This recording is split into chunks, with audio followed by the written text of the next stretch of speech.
છે એ તો રૂઢી પરંપરાથી જ આવેલો છે. આપણે નથી મેં બનાવ્યો, નથી તમે બનાવ્યો અને કોઈ નથી બનાવ્યો. આ કુદરતી રૂલિંગ વ્યવહારનો કાયદો એ એના હાથમાં જ છે. એને નથી જુડી ચલવાળા બનાવી શકતા, નથી નોન જુડી ચલવાળા બનાવી શકતા. આપણી કલ્ચરમાં શું છે અને કેવી રીતે ચાલે છે આની વિશે થોડી વાત કરવાના છે દોસ્તો. તો લાસ્ટ પૂરો જોજો અને જરૂરથી લાઈક કમેન્ટ જરૂર કરજો અને લાસ્ટ તક પૂરો વિડીયો જોતા રહેજો. ચકલા ચકલી બહુ ચ્યાંથી કરે છે જોતા રહેજો લાસ્ટ તક. લોકની શરૂઆત પહેલા તમને તમારો ગુજરાતી ભાઈ છું. આજે કંઈ નવીન વાત આપણે કરવાના છે મહેનત મજૂરી વિશે અને આપણા કલ્ચર વિશે અને કેવી રીતે માણસો હેરાન થાય છે, પરેશાન થાય છે એની વિશે થોડુંક જાણવાના છે. તો લાસ્ટ તક પૂરો વિડીયો જોજો, લાઈક શેર કમેન્ટ જરૂર કરજો દોસ્તો. અને ચલો વિડીયોની શરૂઆત કરીએ. અહીંયા તમને સ્ક્રીનશોટ જોવા મળશે તો જરૂરથી જોજો, લાસ્ટ તક જોજો. આપણો દેશ ગુજરાત તરીકે ઓળખાય છે અને આપણે આદિવાસી શિડ્યુલ એરિયા આપણે માનવા આવે છે. ઇન્ડિયા બિલને નામે આપણો પરિવાર ઓળખાતો હોય છે દોસ્તો. અને આપણા ભાઈઓ બધા અમે બધા કિસાની કરીએ છીએ.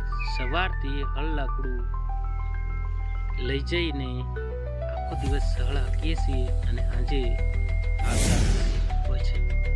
તો ઘણા બધા ભાઈઓ મહેનતી છે આપણો દેશ અને આપણા આદિવાસી બહુ બધી કરતા આવે છે, કરે છે. કડિયા કામ બી ખાસું બધું કરે છે અને મજૂરી બી ભટ્ટાના કામો બી કરતા હોય છે. સ્ક્રીનશોટ તમને જોવા મળશે. તમામ મહેનત મજૂરી કરતા રહીએ છીએ અને તમે અમે બધા એક જ છે, કોઈ અલગ નથી. હું નથી કોઈ મોટો યુટ્યુબ તમે પૈસાનો છો, પણ હું એક અમરતનાને નામે ઓળખાઉં છું. તમે મારા બ્લોગ જોતા થશો, બ્લોગ તમે જોતા થશો, જરૂરથી જોશો. અને હવે આગળ વાત કરીએ એને પહેલાં તમને જણાવી દઉં કે આપણા ભાઈઓ મહેનત મજૂરી બહુ કરે છે અને હપ્તા બી લીધેલા છે મારી જેમ, કે મેં બી હપ્તા લીધેલા જ છે અને પૂરું ચલાવું છું. ભણતરથી માંડીને એજ્યુકેશન બી હાંસવીને જાળવી રાખું છું. કિસાની ખેતી બી કરું છું. તમામ તમે બી ખેતી કરતા થશો અને હંમેશના માટે કોઈક લેવડ દેવડ આપણે કરતા હોય છે. ફાઇનાન્સરોનો બી હપ્તા લેતા હોય છે. અમુક માણસો બચારા હપ્તા બી નથી ભરાતા, એની લીધે સિવિલ કોડ બી ખરાબ થાય છે. અને એ જાણીતો નથી કે કોઈની હાનિ નથી પહોંચાડતો, પણ કોઈક પૈસા નહીં મળવાને કારણે પૈસા હપ્તા ચૂકી જતા હોય છે. તો ફાઇનાન્સરોથી સમજવું જોઈએ કે કોઈકની વાર લાગતી હોય છે, કોઈકની નથી લાગતી. ઘણા બધા ફાઇનાન્સરો સમજે છે, અમુક નથી સમજતા અને એમાં માણસો પૂરા મુઠ્ઠીમાં આવી જાય એવી રીતે થતું આવે છે દોસ્તો. તો હવે આજથી જ આપણે નક્કી કરી લેવાનું કે આપણે જે બી ભરણ કરીને ડાંગરની બી ખેતી કરતા હોય છે આપણે અને મકાઈની બી સાથે ખેતી કરીએ છીએ. તો દોસ્તો આપણો ખોરાક મકાઈનો છે અને ઘઉં, ચણા, બાજરી તમામ ખોરાક તો આપણો બધો છે, પણ આપણે ખેતી એની બધી નથી કરતા. બાજરીની એની ખેતી નથી કરતા, પણ મકાઈ, મગફળી, અડદ, પછી બીજા નંબરમાં શું કરે છે વટાણા, ચણા એ બી આપણે કરતા હોય છે. તો તમે અમે બધા કાકા ભાઈઓ છે. આપણી ઢાળવાળી જગ્યા રહેશે એટલે પાણી અમુક જગ્યાએ જતું રહે, અમુક જગ્યાએ ખાડામાં ભરેલું રહે, ત્યાં જમીન બી જલ્દી નહીં આવે અને ખેડાવામાં બી તકલીફ પડે. ઉનાળાની ખેડે જાય પણ શિયાળાની અનાજ ચોમાસાની આપણે વધારે તકલીફ પડતી. ત્યાં કળતર ગળી જતું હોય છે. મકાઈ અમુક પાકે, અમુક નથી પાકતી. એના એરિયામાં બહુ ખાસવું પડે દોસ્તો. શું કરીએ, આપણી મજબૂરી છે. આપણે ગામડિયા એરિયામાં રહેતા હોય છે એટલે શું કરીએ, આપણી મજબૂરીમાં આપણે જીવન ગુજારવું પડે છે દોસ્તો. ભાઈ અહીંયા આવું બધું કલ્ચરની અંદર અને રૂઢિ પરંપરાની અંદર ચાલતું આવે છે, તો આપણે દરેકની ધ્યાન રાખીને તો આપણે કામ, મહેનત, મજૂરી તમામ આપણે કરતા હોય છે. અને આપણે જમીનની અંદર પાણી ઓછું હોવાને કારણે 2 સિઝન થાય છે દોસ્તો. તો આપણે બહાર બી જઈને એનું પૂરું કરતા હોય છે. તમામ કામ આપણે કરતા કરીએ છીએ. તમે બી મારા જેમ કામ કરતા હશો.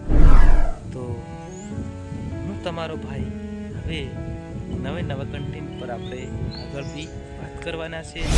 તમે યુટ્યુબ પર જોવો તો મારી ચેનલને જરૂરથી ફોલો કરજો, અને ફેસબુક પર જોતા હોય તો જરૂરથી મારા પેજને ફોલો જરૂર કરજો દોસ્તો. કેમ કે મને બી થોડુંક મોટિવેશન મળે કે માની કમેન્ટ બી કરે છે અને સબસ્ક્રાઈબ બી કરે છે, ફોલો બી કરે છે, એમને મને થોડુંક સારું લાગશે. એના માટે તમને હું કહું છું દોસ્તો. અને આગળ વાત કરીએ એના પહેલાં કે આપણે ગામડામાં રહેતા છે. મારું ઘર બી તમને અહીંયા ખાસા બ્લોકમાં જોવા મળ્યું છે. હજી બી બતાવું છું, અને હજી બી મારા આજુબાજુનો વ્યૂ તમને હું બતાવી રહ્યો છું. તો જોતા રહેજો લાસ્ટ તક. અને આજે હવે કંઈક બીજી પણ વાત કરશું.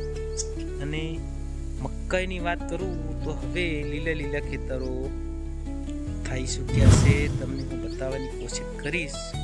આમે તમને ખેતરો જોવા મળશે, અને આમે ઝાડે મકાઈ પડી ગઈ એવું લાગી રહ્યું છે. તમને બી નજરે જોવાતું હશે દોસ્તો. તો આવી રીતે ખેતી હવે એક સારી રીતે થઈ ચૂકી છે. પણ વરસાદ હવે આ થોડું ઉગાડ આપ્યું છે, તો ઉગાડ આપી દે સારામાં સારું દોસ્તો. ઉગાડ આપી દે એટલે આપણને થોડીક રાહત મળે, અને જે મકાઈ હળવાનો સમય છે એ પણ આવી જાય. મકાઈ બી સારી રીતે ઉછરી જાય, મોટી થાય, તો ધાન બી આપણું રાગી પડી જાય દોસ્તો. અને આવી નવી રીતે જો પાણી વરસાદ વરસ્યા કરે તો આપણું ધાન જોર નહીં કરી શકે. એટલે ઘણાની ખેતી થઈ નથી હજી. વરસાદ એક ખેતર વાવણી કરી અને બીજા બાકી છે બાપડાના. કાલે માણસ ભેગા થયા ત્યારે એમ કહેલા કે અમારે એક ખેતર વવાયું અને બીજું બધું બાકી પડ્યું. ઘણા માણસોની ખેતી હજી બાકી છે. વરસાદ દિવસે આવે તો રાતે નહીં આવે, રાતે આવે તો દિવસે નહીં આવે. એવી રીતે અમારા એરિયાની અંદર અહીંયા વરસાદ પડે છે. તો વરસાદ તો હવે આપણા હાથમાં તો કંઈ છે જ નથી દોસ્તો. કેમ આપણા હાથમાં કુદરતી વાતાવરણ એટલે આપણા હાથમાં કશું ના. આપણે તો એના એક કઠપુતલી ગણાવીએ, એક માખની જેમ નસાવે એમ આપણે કુદરતની હાથે શું પડે છે. બીમારી લાવે તો એના હાથમાં છે, પણ થોડીક કાળજી આપણા માણસની બી હોય છે, ફરજ બી આપણા માણસની હોય છે દોસ્તો.